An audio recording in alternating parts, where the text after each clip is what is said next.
Hello বন্ধুরা, তোমরা সবাই কেমন আছো? আশা করছি ভালো আছো। আমিও খুব ভালো আছি। আর আজকে আবার একটা সুন্দর মিষ্টি, মিষ্টি ব্লগ নিয়ে তোমাদের সামনে হাজির হলাম। আর ব্লগটা শুরু করছি আমি আমার বাগান দিয়ে।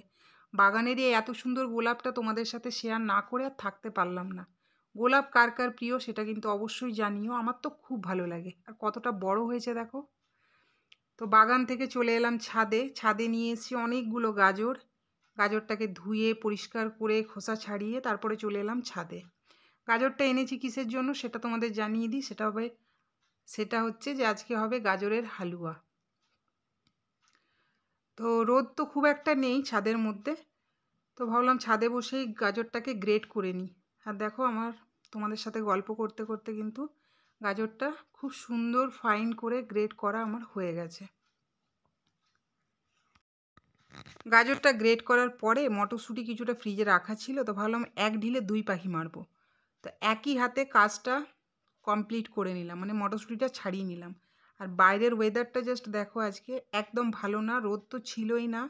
আর এই রকম ওয়েদার তো আমার একটুও পছন্দ না, একটুও না। যাই হোক, ছাদে থেকে চলে এলাম, এবার রেসিপিটা শুরু করা যাক। তো কি কি নিয়েছি আমি সেটা তোমাদের জানিয়ে দিই। গাজরের হালুয়ার জন্য 3টে তেজপাতা, 6-7টে এলাচ, নিয়েছি 50 গ্রামের মতো কাজু, 100 গ্রাম কিশমিশ, আর নিয়েছি আমুল্যার 3টে দুধের প্যাকেট, 250 চিনি, ফুল ফ্যাট দুধ নিয়েছি আমি এখানে 1.5 লিটার। আর গাজরটা তো গ্রেট করা আছে, সেটা তো দেখছোই। হ্যাঁ, গাজর কতটা নিয়েছি সেটা তো তোমাদের বলতে ভুলেই গেছি। আমি এখানে 2 কিলো গাজর নিয়েছিলাম। তো দেখো, মোটামুটি গাজরের হালুয়ার জন্য আমার জোগাড় সব কমপ্লিট। আর তোমাদেরকে এখানে একটা কথা বলি, অনেকে বলে যে গাজরের হালুয়াতে খোয়া না দিলে কিন্তু ভালো লাগে না। তো আজকে এটাই আমি তোমাদের সাথে শেয়ার করব যে খোয়া ছাড়াও কিন্তু খুব টেস্টি ইয়াম্মি গাজরের হালুয়া তৈরি করা যায়। তো এখানে দেখো, আমি নিয়েছি 50 গ্রামের মতো ঘি। আর ঘিটা ঢালার সময় একটা ভুল হয়েছে, যে ঘিটা অনেকটা উপর থেকে ঢালছিলাম, তো ছপাং করে পড়লো, আমার গায়েও একটু ছিটে গেল। তোমরা কিন্তু এই ভুলটা করবে না। এখানে 50 গ্রামের মতো ঘি নিয়েছিলাম, সাথে আমি কিন্তু এখানে ঘি আর সাদা তেল দুটো মিক্স করে করছি রান্নাটা। তোমরা চাইলে এখানে শুধু সাদা তেল দিয়েও গাজরটাকে ভেজে নিতে পারো, শুধু ঘি দিয়েও ভেজে নিতে পারো। আমি দুটো মিক্সিং করেই ভাজছি। ঘি আর তেলটা আমার মোটামুটি গরম হয়ে গেছে। এবারে আমি এর মধ্যে তেজপাতা আর এলাচটা ফোড়ন দিয়ে দিলাম। 2-3 মিনিট জাস্ট একটুখানি গন্ধটা বেরোনোর জন্য ওয়েট করব। তারপরে যেই একটা মিষ্টি সুন্দর একটা সেন্ট বেরিয়ে যাবে, তারপরে আমি গ্রেট করা গাজরটা এর মধ্যে দিয়ে দেবো। আর তোমাদেরকে অনেকে বলি, মানে তোমাদেরকেই বলছি, যে তোমরা সবসময় ছোট ক্রিয়েটারের ভিডিওগুলোকে স্কিপ করে দাও। এটা করো না। একবার অন্তত দেখো যে ভিডিওটাতে তারা কি বলেছে, তারা কি করছে। ঠিক আছে? হয়তো আমার ক্যামেরা কোয়ালিটিটা অতটা ভালো নয়, অত ভালো নামি দামি বাসনপত্র আমার কাছে নেই, কিন্তু জাস্ট একবার ট্রাস্ট করো, একবার বিশ্বাস করে দেখো, রেসিপিটা একবার বানিও। আর আমাকে কমেন্ট করতে কিন্তু ভুলো না যে তোমাদের কেমন লেগেছে। গাজরটা একটু ভাজা হতে দিয়েছিলাম, আর দেখো তোমরা দেখে বুঝতেই পারছো গাজরটা ভাজা ভাজা কিন্তু হয়ে গেছে। এবার চলো এক এক করে সমস্ত জিনিসগুলো এর মধ্যে অ্যাড করি। সেটাই প্রথমে আমি দেব, সেটা হচ্ছে দুধটা, কারণ এই দুধ দিয়ে পুরো গাজরটা সেদ্ধ হবে। আমি এখানে ফুল ফ্যাট দুধটা নিয়েছি। তোমাদের কাছে যদি অ্যাভেলেবেল না থাকে, তোমরা নর্মাল দুধও, যেমন গরুর দুধ, মোষের দুধ দিয়েও কিন্তু এই গাজরের হালুয়াটা রান্না করতে পারবে। তো গাজরটা একটুখানি সফট হোক, তারপর তোমাদের কাছে আবার আসছি। তো দেখো, গাজরের হালুয়াটা আমার মোটামুটি 60% কিন্তু সফট হয়ে গেছে, এখনও 40% বাকি আছে। তো এবার আরও যে জিনিসগুলো অ্যাড করব সেগুলো অ্যাড করে নিই। আমি এখানে প্রথমে দিয়ে দিলাম চিনিটা। চিনি এখানে দিয়েছি আমি 250 গ্রামের মতো চিনি। চিনিটা তোমরা কম বেশি তোমাদের আন্দাজ মতো করে নিও।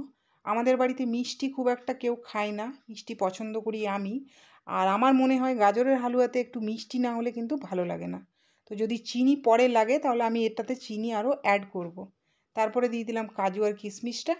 এবার গাজরটা একটু ভাজা ভাজা হোক, মানে দুধটা আর একটু কমে এলে তারপর তোমাদের কাছে আসছে।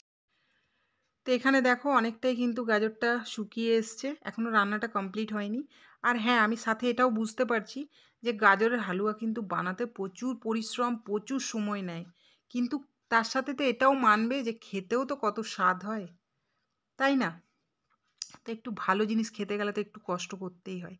আর হ্যাঁ, তোমাদের আমি বলছিলাম না যে খোয়া ছাড়া কি টেস্টি ইয়াম্মি গাজরের হালুয়া বানানো যায়? হ্যাঁ, যায়। একবার খোয়াটাকে স্কিপ করে এরকম গুঁড়ো দুধ দিয়ে একবার গাজরের হালুয়া বানিয়ে দেখো, তারপর আমাকে কমেন্ট করো যে তোমাদের কেমন লেগেছে।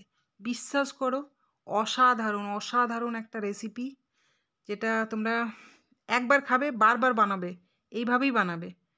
ঠিক আছে? তো এখানে দেখো তোমাদের সাথে গল্প করতে করতে গাজরের হালুয়াটা দুধটা দেওয়ার পরে আরও ড্রাই হয়ে গেছে, কিন্তু এখন এটা রান্না হয়নি, রান্নাটা তো শুরু হচ্ছে এখন। এই কারণে বলছি যে কন্টিনিউ কিন্তু এবার হাতটা চালাতে হবে, কারণ গাজরের হালুয়াতে যদি একটু পোড়া লেগে যায় তাহলে তোমার এত পরিশ্রম এত কষ্ট সব কিন্তু বেকার, তার স্বাদটা অন্যরকম হয়ে যাবে, একটুও ভালো লাগবে না। তাই এতক্ষণ ধরে যখন এত কষ্ট করলে তখন একটু বেশি করে মানে কন্টিনিউ হাতটা চালানোরই চেষ্টা করো। আর দেখো কালারটাও পুরোটা চেঞ্জ হয়ে গেছে, অসাধারণ হয়ে গেছে আমার গাজরের হালুয়ার রেসিপি। তোমাদের রেসিপিটা কেমন লাগছে অবশ্যই বাড়িতে বানিও, আমাকে জানিও তোমাদের কেমন লেগেছে। আর আমি যখন এই গাজরের হালুয়াটা বানাচ্ছিলাম না, একটা কমেডি ভিডিও আছে না, यहाँ भी होगा वहाँ भी होगा अब तो सारे जहाँ में होगा क्या, গাজর কা হালুয়া হালুয়া হালুয়া হালুয়া। আমার শুধু এইটাই, যখন আমি এডিট করছিলাম তখনও আমার এই গানটাই বারবার চলে আসছিল, কিন্তু কিছু করার নেই। যাই হোক, গাজরের হালুয়াটা আমার কমপ্লিট হয়ে গেছে। তারপরে আমি একটুখানি ডেকোরেশন করে দিচ্ছিলাম তোমাদেরকে একটু দেখানোর জন্য, কিন্তু এই ওপরের ডেকোরেশনটাতে যেও না, এটা তোমরা স্কিপ করতে পারো, চাইলে এর থেকেও আরও বেশি ড্রাই ফ্রুট দিতে পারো, সেটা তোমাদের ওপর। কিন্তু এই গাজরের হালুয়াটা একবার বানিও, আমার রিকোয়েস্ট থাকলো একবার করে দেখো। ছোট ইউটিউবার বলে ভিডিওটাকে স্কিপ করো না, এটাও রিকোয়েস্ট থাকলো। ভিডিওটা যদি খুবই ভালো লেগে থাকে তাহলে একটা লাইক দিও, আর প্রচুর প্রচুর প্রচুর শেয়ার করো। এমনিতেও কমেডি ভিডিওগুলো ডেলি বানাচ্ছি, গিয়ে আমার চ্যানেলটাতে ভিজিট করো। ভিডিওটা ভালো লাগলে আমাকে প্রচুর সাপোর্ট করো। টাটা।